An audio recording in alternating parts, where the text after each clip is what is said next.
अस्सलाम वालेकुम प्यारे बच्चों, वेलकम टू बृहन मुंबई महानगर पालिका शिक्षण विभाग MCGM वर्चुअल क्लासरूम में आप तमाम का बहुत बहुत इस्तकबाल है। और जैसे कि आपको पता है कि स्कूल्स हमारे फिलवक्त बंद है, लेकिन तालीम का सिलसिला रुका नहीं है, थमा नहीं है। और जो है हम आपके सामने रोज़ ब रोज़ जो है नए नए लेक्चर्स के साथ जो है हाजिर होते हैं। तो वैसे ही आज का हमारा एक नया इंटरेस्टिंग सेशन लेकर हम आए हैं आपके साथ, और मैं हूँ आपकी मौलमा शेख ज़रीन सबा। तो चलिए शुरुआत करते हैं हमारे आज के सेशन की। बच्चों, welcome to Zareen Saba virtual studio. हमारे इस चैनल पर आप तमाम का बहुत बहुत इस्तकबाल है और मुझे उम्मीद है आप सब खैरियत से होंगे और हमारे तमाम वीडियोस बाकायदगी से देख रहे होंगे। और अगर आप चाहते हैं आपको आगे भी हमारे तमाम वीडियोस इसी तरह से मिलते रहें, तो इसलिए हमारे चैनल को सब्सक्राइब करना ना भूलें।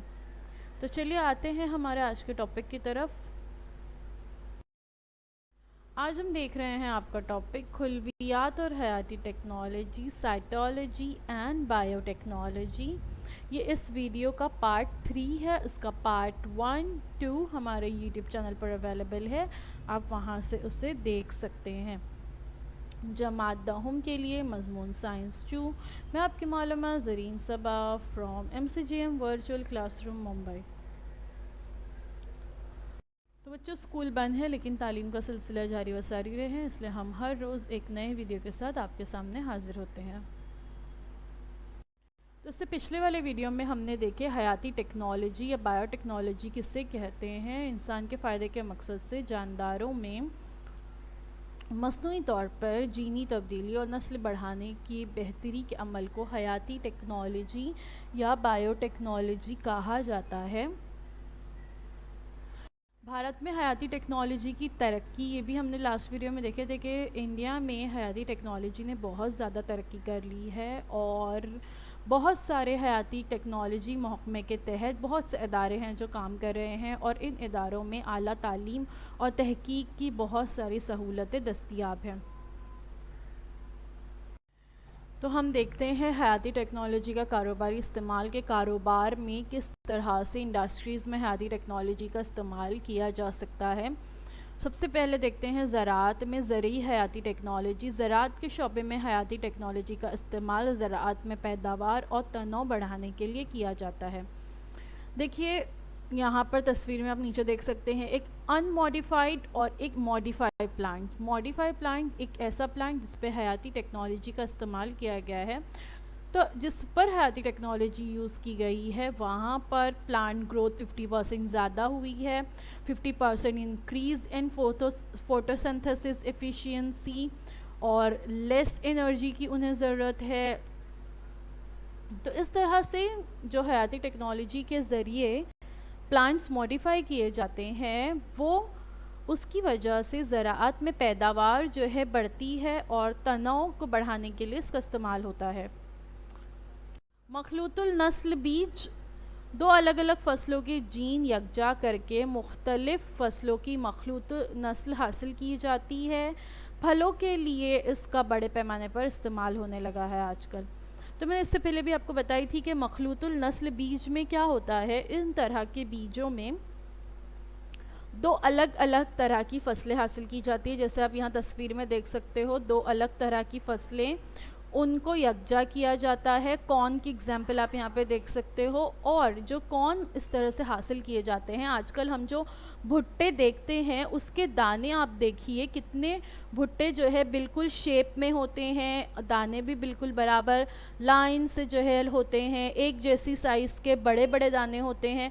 जबकि अगर आप कुछ सालों पहले तक या गांव में भी आजकल अगर आप देखें, कुछ पुरानी फसलें अगर की जाती हैं पुराने तरीक़ों से, तो भुट्टे जो होते हैं वो टेढ़े मेढ़े भी हुआ करते थे, बीजों के शेप्स जो है अनइवन भी हुआ कर, छोटे बड़े बीज होते थे। लेकिन आजकल ऐसा नहीं होता है, क्योंकि मखलूतुल नस्ल जो है फल और सब्जियां हम इस्तेमाल करने लगे हैं। उसके अलावा तस्वीर में यहाँ पर आपको बताया गया है कि बीज स्ट्रॉबेरी और स्ट्रॉबेरी की मदद से एक नया फ्रूट बनाया गया है, पाइन बेरी। एप्रिकॉट और प्लम से वैसे ही एक नया फ्रूट बनाया गया है, प्लम कॉट। मैंडेरिन और रेड फिंगर लाइम से एक नया फ्रूट बनाया गया है, ब्लड लाइम। रेस्पबेरी और ब्लैकबेरी से टेबेरी। तो इस तरह से आजकल हम अपने अतराफ़ में बहुत सारे अलग अलग किस्म के नए नए फल देखते हैं। तो ये जो नए नए फल हम आजकल बाज़ारों में देख रहे हैं, ये कुछ और नहीं है बल्कि इसमें बायोटेक्नोलॉजी का इस्तेमाल किया गया है। दो अलग अलग तरह के बीजों को मिलाकर एक नई तरह का फल बनाया गया है। जीन में तब्दील शुदा फसलें, जेनेटिकली मॉडिफाइड क्रॉप्स, या जिसको जीएम क्रॉप्स या जीएमओ क्रॉप्स भी कहते हैं। जीन मैंने आपको इससे पहले भी बताई थी किससे कहते हैं। पहले वीडियो में हमने देखे थे कि कोई भी जो जानदार होते हैं उनके जिस्म में खुलियात मौजूद होते हैं, खुलियात से मिलकर जानदार बने हैं। खुलियात में होता है मरकज़ा, मरकज़े में होता है एक क्रोमोज़ोम। क्रोमोज़ोम के स्ट्रेन्स जो है वो डीएनए से मिलकर बने होते हैं और डीएनए में पाए जाते हैं जीन। तो ये जो जीन होते हैं ये किसी भी इंसान या जानदार या नबातात में उसकी खुसूसियात को एक नस्ल से दूसरी नस्ल में मुंतकिल करने का काम करते हैं। तो अगर ये जीन में तब्दीली की जाए, तो बाहर का कोई जीन अगर इसमें ऐड किया जाए, तो बाहर के जीन को किसी फसल के जीन के साँचे में डालकर मिलने वाली हस्ब ख्वाहिश खासियत वाली फसल को जीन में तब्दील शुदा फसलें कहते हैं। इस तरीके से फसलों की ज़्यादा पैदावार देने वाली, क़ुव्वत मुदाफ़अत वाली, नमक रोकने वाली, ज़ायद घास दूर करने वाली, ये इस तरह की फसलें क्या है हम आगे देखेंगे। कहत ने सर्दी की हालत में भी इस्तकामत वाली फसल की किस्म की पैदावार की जाती है। कुछ टॉप 10 जेनेटिकली मॉडिफाइड फूड्स यहाँ पे बताए गए हैं। कॉर्न जैसे मैंने बताई, सोया, कॉटन, पपाया, राइस, कैनोला, आलू, पोटैटोज़, टमाटर। बहुत ज़्यादा आजकल जो टमाटर बाज़ार में दस्तयाब है वो जेनेटिकली मॉडिफाइड हैं, क्योंकि हम इससे पहले जो टमाटर इस्तेमाल करते थे वो छोटे बड़े किसी भी तरह के होते थे, अलग पीले भी होते थे, हरे भी होते थे। लेकिन आजकल आप देखोगे तो आपको टमाटर बड़े ही बड़े बड़े रेड बिल्कुल और चमकदार नज़र आते हैं, क्योंकि ये जेनेटिकली मॉडिफाइड हैं। डेयरी प्रोडक्ट्स में भी इसका इस्तेमाल होता है। पीज़ यानी मटर, ये भी जेनेटिकली मॉडिफाइड बनाए जाने लगे हैं। और जेनेटिकली मॉडिफाइड क्रॉप्स, तो यहाँ पे एग्जांपल की बताई गई है जीएमओ पोटैटो और नॉन जीएमओ पोटैटो, जो सादे आलू होते हैं, और जेनेटिकली मॉडिफाइड जो आलू हैं। तो जेनेटिकली मॉडिफाइड आलू डजंट डीके नहीं, मतलब आप देख सकते हो आलू आप काट कर रखोगे तो थोड़ी देर में वो काला होना स्टार्ट होता है ना। लेकिन जो जेनेटिकली मॉडिफाइड आलू है वो ऐसे बनाए गए हैं कि वो जल्दी काले ना पड़े, तो 10 घंटे बाद भी कटने के वो उतने काले नहीं पड़ते। जीएमओ कॉर्न और नॉन ईटन बाय इंसेक्ट्स, इस तरह की जो जेनेटिकली मॉडिफाइड क्रॉप्स होती हैं वो इस तरह से बनाई जाती हैं कि उससे कीड़े मकोड़े खाकर तबाह ना करें। जबकि जो कुदरती तरीके से फसलें उगती हैं वो आप देख सकते हो कि उसको कीड़े ने खाकर तबाह कर दिया है। तो दोनों में फ़र्क यहाँ पर बताया गया है। उसके बाद है बीटी कॉटन या बीटी कपास। बेसिलस थ्योरेंजीनेसिस नामी बैक्टीरिया से एक मखसूस जीन निकाल कर कपास के बीज में डाला जाता है। नीचे बैक्टीरिया की तस्वीर देख सकते हो, इसमें से एक जीन निकाल कर, जीन मैंने बताई किसे कहते हैं ना, वो निकाल कर कपास के बीज के अंदर डाला जाता है। इससे तैयार होने वाले कपास के पौधे पर के लार्वे कपास के पत्ते खाते हैं, तो जीन इनके जिस्म की ग़िज़ा की नाली को ख़राब कर देते हैं, जिसकी वजह से लार्वे मर जाते हैं। देखिए, कपास की फसलों पर लार्वे बहुत ज़्यादा पाए जाते हैं जो फसलों को बहुत नुकसान पहुंचाते हैं। तो उसके लिए ये तरीका इख्तियार किया गया है कि इसमें जो ये बैक्टीरिया है उसके जीन निकाल कर डाल दिए जाते हैं। तो ये जो जीन है वो क्या करते हैं, वो उस लार्वे के जो ग़िज़ा की नाली है उसको ख़राब करते हैं, जिसकी वजह से लार्वे जो है वो मर जाते हैं।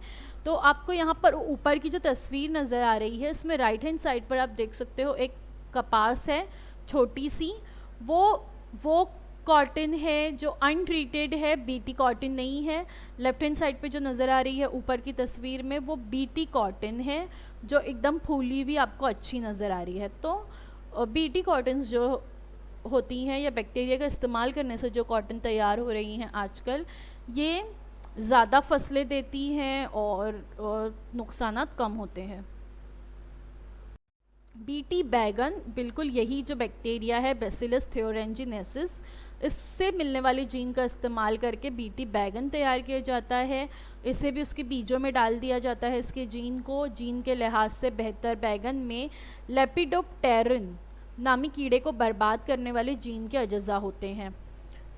तो बैगन भी जो आजकल मार्केट में दस्तयाब होते हैं, आप वो देखते हो कि वो चमकदार होते हैं, बड़े होते हैं और कीड़े लगे हुए नहीं होते, वरना उमूमन बैगन पर कीड़े बहुत जल्दी लग जाते हैं, बैगनों में सुराख हो जाते हैं। आज भी जो गावटी बैगन जिसे हम कहते हैं, गांव वगैरह में अक्सर इस तरह के बैगन मिलते हैं। लेफ्ट हैंड साइड पे आप देख सकते हो, इसमें देखिए सुराख और कीड़े लगे हुए नज़र आ रहे हैं। और राइट हैंड साइड पे कीड़ा आपको बताया गया है, ये लेपिडोप्टेरिन नामी कीड़ा है। ये बैगन को ख़राब कर देता है, इसमें सुराख कर देता है, इसे खाता है। तो जब ये जीन के बैक्टीरिया के जीन इन बीजों में डाल दिए जाते हैं बैगन के, तो वो बैक्टीरिया, वो जो कीड़े हैं, जब उन्हें खाते हैं तो वो कीड़े खत्म हो जाते हैं और वो बैगन को नुकसान नहीं पहुंचा सकते। इसे ही बीटी बैगन कहते हैं। गोल्डन राइस चावल की एक किस्म है गोल्डन राइस। इस किस्म में हयातीन ए, विटामिन ए का जो बीटा कैरोटीन है, वो बनाने वाला जीन जो है इसमें डाला गया है। 2005 में तैयार किया गया गोल्डन राइस 2 असली चावल के मुकाबले में 23 गुना ज़्यादा बीटा कैरोटीन प्रोवाइड करता है। गोल्डन राइस आप देख सकते हो, लेफ्ट हैंड साइड पे बताया गया है। और यहाँ राइट हैंड साइड पे अगर आप देखोगे तो ये जो सफ़ेद चावल दिख रहे हैं आपको, वाइल्ड टाइप, ये हमारे नेचुरल चावल हैं जो हम घरों में खाते हैं इस तरह के। गोल्डन राइस 1 पहले बनाया गया और फिर उसके बाद 2005 में उसको थोड़ा मॉडिफाई करके गोल्डन राइस 2 बनाया गया, जिसमें 23 गुना ज़्यादा बीटा कैरोटीन पाया जाता है, विटामिन ए पाया जाता है, जो कि सेहत के लिए बहुत मुफीद है। घास खत्म करने वाली नबातात। देखिए अक्सर क्या होता है, खेतों में जहाँ पर फसलें उगी होती हैं उनके अतराफ़ में घास भी उगना शुरू हो जाती है। जब ये घास अतराफ़ में उगती है तो घास की वजह से अहम फसलों की नशोनुमा में रुकावट पैदा होती है, क्योंकि घास जो है वो जो जितने भी खाद, ज़रूरी पानी, नमकियात जो अज्जा मिट्टी में मौजूद होते हैं, घास उन्हें हासिल कर लेती है और अहम फसलें जो है उन्हें हासिल नहीं कर पाती, तो इसलिए उनकी रुकावट में कमी हो जाती है। तो घास को ख़त्म करने के लिए घास कुश का इस्तेमाल करने पर उसके बुरे असरात उन फसलों पर होते हैं। अब अगर घास कुश यानी कुछ घास को ख़त्म करने वाली दवाओं का छिड़काव किया जाएगा तो उसके असरात फसलों पर भी देखने मिलते हैं, इसलिए घास कुश पौधे तैयार किए जाने लगे। तो ये पौधे जो होते हैं, इसके ज़रिए खेतों में घास को ख़त्म करना मुमकिन हो गया, यानी ऐसे पौधे तैयार किए जाते हैं, हर्बिसाइड टॉलरेंट प्लांट्स तैयार किए जाने लगे हैं। तो ये प्लांट्स जो होते हैं, ये जब इनके अतराफ़ में घास उगने लगती है तो खुद ब खुद घास मुरझाकर ख़त्म हो जाती है। इस तरह से कुछ कीमियाई मादे उनके बीजों में, फसलों के बीज में डाले जाते हैं कि उनके अतराफ़ में घास उगने नहीं पाती, तो उसे ही घास ख़त्म करने वाली नबातात कहते हैं। नामियाती खाद, बायो फर्टिलाइजर्स। कीमियाई खादों का इस्तेमाल ना करते हुए नामियाती खादों का इस्तेमाल करके फसलों में नाइट्रोजन का तायुन, नेस, फॉस्फेट के हल होने की सलाहियत बढ़ती है। इसमें ख़ास तौर पर rhizobium, Azotobacter, nostoc, anabaena bacteria और एजोला नीलगो सब्सकाई का इस्तेमाल किया जाता है। देखो बायो फर्टिलाइजर्स जो होते हैं ये कम नुकसानदा होते हैं, नुकसानदा नहीं होते, लेकिन केमिकल फर्टिलाइजर्स जो होते हैं ये बहुत नुकसानदा होते हैं, ज़मीन की ज़रखेज़ी को ख़त्म कर देते हैं और ज़मीन में नमकियात का तनासुब बढ़ जाता है, आगे जाकर ज़मीन बंजर हो सकती है।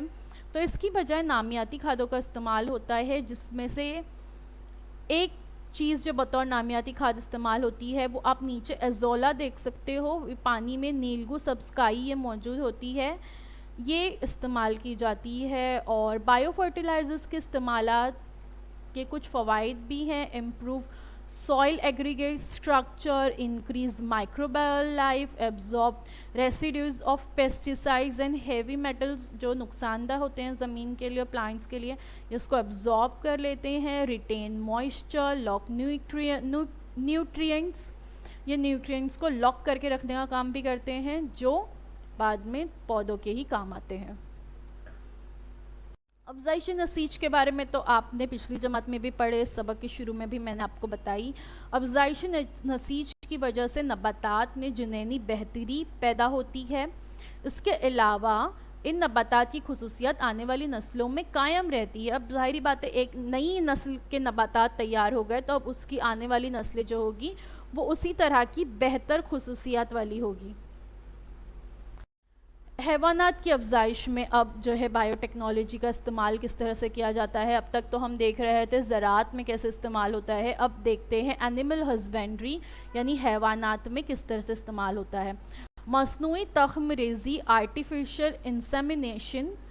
आर्टिफिशियल इंसेमिनेशन में क्या किया जाता है, यहाँ पर आप देख सकते हो artificial insemination through nuclear technology. तो नेचुरल इंसेमिनेशन वाले आप देख सकते हैं जानवर, और आर्टिफिशियल इंसेमिनेशन में क्या होता है, सुपीरियर सीमेन, मोर मीट, मोर मनी। इसका मतलब ये है कि इस तरीके में मसनूई तरीके से तख्मरेज़ी की जाती है, मसनूई तरीके से स्पर्म्स जो है निकाल कर फिर उन्हें मॉडिफाइड कर कर उन्हें मादा जो जानवर है उसके जिस्म में दाखिल किया जाता है। और बिल्कुल वैसे ही जुनैन की तब्दीली या एम्ब्रियो ट्रांसफ़र भी किया जाता है। इन दोनों तरीक़ों का इस्तेमाल करके हैवानात की अफजाइश के लिए किया जाता है, जिसमें दूध, गोश्त, भेड़ निज़ मेहनत का काम करने वाले जानवरों की नई नस्लें बनाई जाती हैं। तो बहुत ज़्यादा जो है इस्तेमाल होने लगा है हमारे यहाँ पर आर्टिफिशियल इंसेमिनेशन का। यहाँ पे बताया गया है number of cattle produce through artificial insemination in the country. यहाँ पर आप नंबर देख सकते हो, ऑलमोस्ट 14,79,345 एनिमल्स जो है पैदा किए गए आर्टिफिशियल इंसेमिनेशन के ज़रिए। और स्टेट्स बताई गई हैं जो इसमें बहुत आगे हैं, सबसे आगे हैं तेलंगाना, उसके बाद मध्य प्रदेश, उत्तर प्रदेश, और फिर दूसरी स्टेट्स बताई गई हैं जो इसका इस्तेमाल करने लगी हैं बहुत ज़्यादा।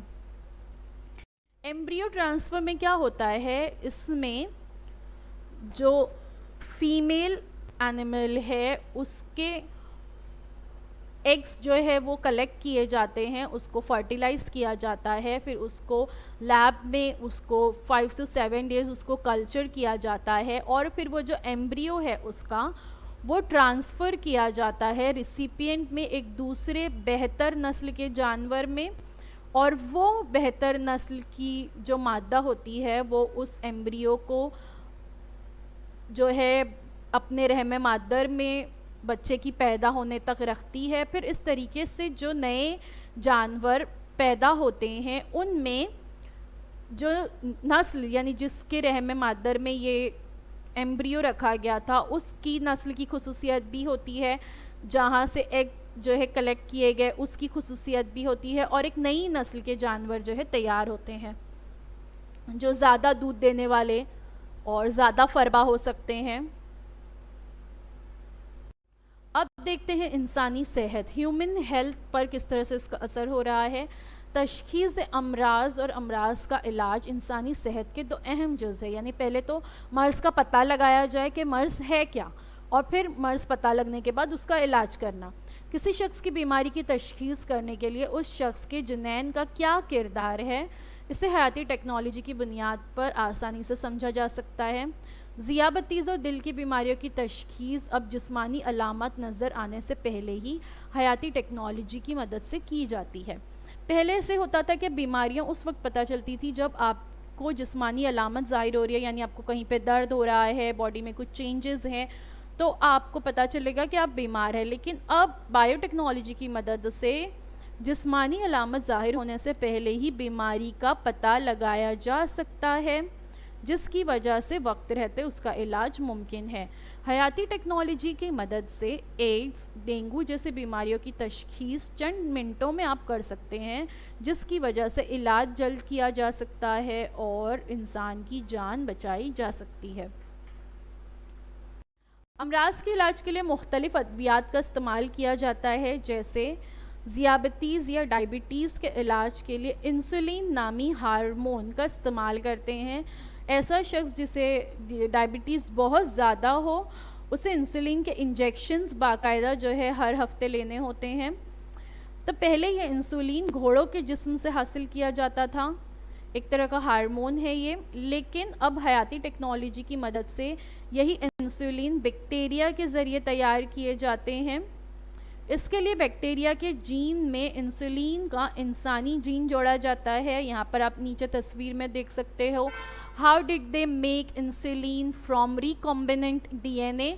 तो ह्यूमन इंसुलिन जीन, ये ह्यूमन इंसुलिन जीन का डीएनए है और ये plasmid loop of bacterial DNA है। इन दोनों को मिलाया जाता है, बैक्टीरियम यहाँ पे आप देख सकते हो, और इन दोनों को मिलाकर एक नया टीका जो है तैयार किया गया। इंसुलिन नए तरीके से तैयार किया गया और ज़िद्द हयातिया यानी एंटीबायोटिक्स भी इसी तरीके से तैयार किए जाते हैं। इसमें भी बायोटेक्नोलॉजी का बहुत बड़ा हाथ है। उसके बाद देखते हैं टीका और टीका लगाना, वैक्सीन एंड वैक्सीनेशन। मखसूस बीमारी के जरासीम या बीमारी के खिलाफ दायमी तौर पर या कुछ अरसे के लिए मुदाफ़अती सलाहियत हासिल करने के लिए दी गई तिर्याक एंटीजन मिली हुई अशिया को टीका कहते हैं। देखिए, मुख्तलिफ बीमारियों से बचने के लिए उसके टीके जो है पहले ही लगा लिए जाते हैं। बीमारी की निशानी ज़ाहिर होने के पहले ही टीके दे दिए जाते हैं, ताकि हमेशा के लिए उस बीमारी से आप बच सकें या कुछ अरसे के लिए आपके जिस्म में मुदाफ़अती सलाहियत पैदा हो जाए कि आप उस बीमारी से लड़ सकें। रिवायती तौर पर बीमारी के जरासीम का इस्तेमाल करके ही टीका तैयार किया जाता था। पहले ये होता था कि जो बीमारी है वो बीमारी के ही जरासीम लेकर और उसमें बीमारी के जरासीम को मुकम्मल तौर पर मुर्दा करके या तो मुकम्मल तौर पर जरासीम को मार दिया जाता था या नीम मुर्दा करके उसे बतौर टीका जो है इस्तेमाल करते थे। लेकिन इससे कई अफराद को मुतल्लिका मर्ज़ भी लग जाता था। अब ये होता था कि अगर जो जरासीम, बीमारी के ही जरासीम आप किसी के जिस्म में डाल दोगे तो कभी कभी उसका उल्टा असर भी होता था। बीमारी से बचने की बजाय वो शख्स उस बीमारी का ही शिकार हो जाता था। तो मुतबादिल हल निकालने के लिए साइंसदानों ने हयाती टेक्नोलॉजी का इस्तेमाल करके मसनूई टीके तैयार करने की कोशिश की। इसके लिए उन्होंने बीमारी वाले जरासीम के प्रोटीन को एंटीजन के तौर पर इस्तेमाल किया। जो बीमारी वाला जरासीम है वो पूरा जरासीम नहीं, सिर्फ उसके प्रोटीन को एंटीजन के तौर पर इस्तेमाल किया। तजुर्बा गाह में इसके जीन मिलाकर एंटीजन तैयार किए गए और इसका इस्तेमाल फिर टीके के तौर पर किया जाने लगा, जिसकी वजह से इंतहाई महफूज टीके तैयार होने लगे। देखिए, आप नीचे राइट हैंड साइड वाली तस्वीर देखिए, वैक्सीन में मिले होते हैं एंटीजन और antibodies. Antigen triggers antibody production in the body. Vaccine elements देखिए, अब लेफ्ट हैंड साइड वाली इमेज देखिए क्या होते हैं। इनएक्टिव या डेड वायरस, उसके टॉक्सॉइड्स होते हैं। वीकेंड वायरस, उसका डीएनए, आरएनए और वायरस के पीसेस, ये जो है उसके एलिमेंट्स होते हैं। अब नीम मुर्दा या मुर्दा जरासीम या वायरस का इस्तेमाल ना करते हुए प्रोटीन खालिस हालत में दी जाती है, यानी नीम मुर्दा जरासीम या मुर्दा जरासीम नहीं डाले जाते इंसान के जिस्म में, बल्कि उसके प्रोटीन जो है डाले जाते हैं। ये प्रोटीन मर्ज़ के ख़िलाफ़ मुदाफ़ियाना क़ुव्वत तैयार करके शख्स को बीमारी से महफूज रखते हैं। टीका लगाने में अब मुदाफ़अती प्रोटीन दाखिल करना नहायत महफूज है। हयाती टेक्नोलॉजी के ज़रिए तैयार होने वाले टीके ज़्यादा दर्जे हरारत मुस्तकिल रखते हैं और इनकी सलाहियत काफ़ी अरसे तक कायम रहती है। फॉर एग्ज़ाम्पल पोलियो का टीका, हेपेटाइटिस का टीका वगैरह। जब आप छोटे होंगे तो आपको भी 5 साल की उम्र तक देखिए अलग अलग किस्म के टीके बच्चों को दिए जाते हैं और ये बहुत ज़्यादा ज़रूरी है। पोलियो के टीके दिए जाते हैं, हेपेटाइटिस के टीके दिए जाते हैं, मुख्तलिफ़ किस्म की नई नई बीमारियां जो आजकल आ रही हैं उनसे बच्चों को बचाने के लिए, उनके जिस्म में मुदाफ़ियती सलाहियत पैदा करने के लिए उन्हें 5 साल की उम्र तक अलग अलग टीके दिए जाते हैं। तो ये टीके जो हैं बहुत ज़्यादा ज़रूरी हैं। यहाँ पर आप देख सकते हो प्रोटीन किस तरह से, स्पाइक प्रोटीन जो है आप देख सकते हैं यहाँ पर ये होती है। और RNA is made with instructions to make viral proteins, RNA packed in lipid nano particles. और ये कहाँ जाते हैं फिर आपके वैक्सीन में, वैक्सीन डिलीवर्ड एट इंजेक्शन। और आरएनए रिलीज जो है सेल में रिलीज़ होता है, RNA use to make viral proteins. और ये आपको इम्यून रिस्पॉन्स करता है, आपके इम्यून सिस्टम को बूस्ट करता है और आपके अंदर बीमारी से लड़ने की सलाहियत पैदा होती है। बिल्कुल वैसे ही आजकल आप लोगों ने कोविड-19 के वैक्सीन के बारे में सुना होगा। कोरोना वायरस जो बहुत तेज़ी से हमारे मुल्क में फैल रहा था, जिसकी वजह से हम अब तक लॉकडाउन का शिकार है, स्कूल्स हमारे बंद हैं, है ना। इसीलिए हम इस तरह से वीडियो के ज़रिए आपसे मुलाकात करते हैं। तो इस कोविड-19 को ख़त्म करने के लिए अब वैक्सीन बना ली गई है, इसके टीके बनवाए गए हैं। और ये वैक्सीन अगर जो शख्स लेता है तो उससे इस बीमारी से लड़ने की सलाहियत उसमें पैदा हो जाएगी। Scientist take part of the virus genetic code and turn it into a vaccine that is injected into the patient. The vaccine enters the cell and tells them to produce the corona virus spike protein. जो corona virus के जो dead viruses थे उसके spike protein से ये vaccine तैयार की गई है। The body's immune system reacts, produce antibodies and activates T cells to destroy cells with the spike protein. Spike protein को ख़त्म करने के लिए हमारे बॉडी में एंटीबॉडीज़ जो है वो तैयार होती है। If the patient later catches corona virus, अगर उस शख्स को फ़िलहाल बीमारी नहीं हुई है लेकिन अगर वो बाद में इस बीमारी का शिकार होता है तो the antibodies and the T cells are triggered to fight the virus. तो फिर वो जो एंटीबॉडीज़ हैं और टी सेल्स हैं वो ट्रिगर करते हैं उस वायरस को उससे लड़ने के लिए, यानी उस वायरस के लिए मुदाफ़ियती सलाहियत हमारे जिस्म में पहले ही मौजूद होती है। और अगर आप कल को उस बीमारी का शिकार होते हैं तो फिर आप उससे बच सकते हैं अगर आपने वैक्सीन ली है तो। उसके बाद देखते हैं खुरदनी टीका यानी एडिबल वैक्सीन्स। खुरदनी टीका बनाने का काम जारी है, यानी अभी भी इस मैदान में तहकीकात चल रही है, रिसर्च साइंटिस्ट कर रहे हैं। अब जीनी टेक्नोलॉजी की मदद से आलू की पैदावार की जा रही है। ऐसे आलू को ट्रांसजेनिक आलू कहते हैं, ट्रांसजेनिक पोटैटोज़। ये आलू वाइब्रियो कोलेरा और एस्केरिकिया कोली जैसे बैक्टीरिया के खिलाफ काम करता है। ऐसे आलू को खाने से कॉलेरा या ई कोलाई बैक्टीरिया से होने वाली बीमारी के खिलाफ क़ुव्वत मुदाफ़ियत पैदा होती है। तो इंसानी बीमारी, नीचे वाला स्ट्रक्चर देखिए, इंसानी बीमारी वाले जरासीम से हस्ब ख्वाहिश जीन अलग करना, नबातात में वायरस दाखिल करना, जीनी तरसील करदा नबाताती वायरस, आलू के पत्तों के टुकड़ों में वायरस की सरायत, पत्तों के टुकड़ों से मुकम्मल पौधा जो है फिर तैयार होता है जिसमें इंसानी बीमारी के जरासीम मौजूद रहते हैं। कच्चे आलू को खाने पर बीमारी के खिलाफ क़ुव्वत मुदाफ़ियत बढ़ती है, ठीक है, यानी अगर हम इसको खाएंगे तो इसके खिलाफ हमारी क़ुव्वत मुदाफ़ियत बढ़ेगी। और वो पर्टिकुलर बीमारी जिसके लिए ये आलू तैयार किए गए हैं वो अगर बीमारी लाहक हो तो उससे ये क़ुव्वत मुदाफ़ियत जो है आपकी वो उस बीमारी से आपकी हिफाजत करेगी।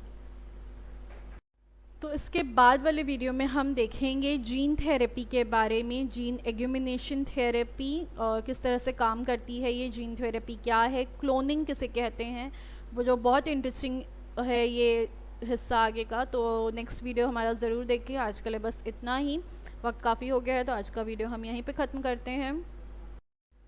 तो thank you so much for watching. उम्मीद है जो कुछ आज आपको बताया गया वो आपको अच्छी तरह से समझ में आया होगा। अगर आपके कोई सवाल हैं तो वो आप हमें कमेंट सेक्शन में पूछिए, इंशाल्लाह उसके जवाब देने की पूरी कोशिश की जाएगी। अगर आपको हमारा वीडियो अच्छा लगा है तो प्लीज़ इसे लाइक कीजिए, शेयर कीजिए, इसे सब्सक्राइब कीजिए और अपने दोस्तों को ज़्यादा से ज़्यादा ये वीडियो शेयर कीजिए। और आगे भी अगर आप चाहते हैं कि आपको हमारे तमाम वीडियोस मिलते रहें तो प्लीज़ हमारे चैनल को सब्सक्राइब कीजिए। सब्सक्राइब करने के बाद press the bell icon to get all the notification. Thank you so much for watching. Allah हाफिज़। तो बच्चों, मुझे उम्मीद है जो कुछ आज आपको पढ़ाया गया वो आपको अच्छी तरह से समझ में आया होगा। और अगर आपको नहीं समझ में आया है तो हमारा ये वीडियो यूट्यूब पर भी अवेलेबल है, आप इसे दोबारा से जो है देख सकते हैं। और अपने साथ जो है अपनी टेक्स्ट बुक ज़रूर रखिए ताकि आपको जो है तमाम पॉइंट्स अच्छी तरह से समझ में आए। तो अब आप लोगों से इंशाल्लाह अगले हफ्ते एक नए वीडियो में मुलाकात होती है। अल्लाह हाफिज़।